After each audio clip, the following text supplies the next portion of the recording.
আজকে শেয়ার করছি মোচার চপের ভিডিও। কোথায় খেয়েছিলাম?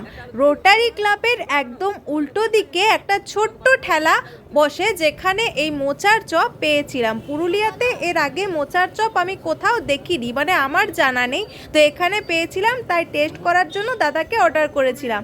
এরপর দাদা একদম গরম গরম বানাতে শুরু করে দিয়েছিল। তো প্রথমে ওই আলুর আর মোচার সংমিশ্রণে যে পুরটা বানিয়েছিল সেটাকে একদম বেসনের মধ্যে দিয়ে তারপর সেটাকে বেসনে চুবিয়ে আর গরম গরম তেলে ভেজে দিচ্ছিল। এছাড়াও দাদার কাছে আলুর চপ আর অন্যান্য কিছুও ছিল। তো মোচার চপটা যেহেতু নতুনত্ব টেস্ট করতে একটু ভালো লাগে, এরপর দাদা একদম গরম গরম লাল লাল সুন্দরভাবে ভেজে দিয়েছিল মোচার চপটা।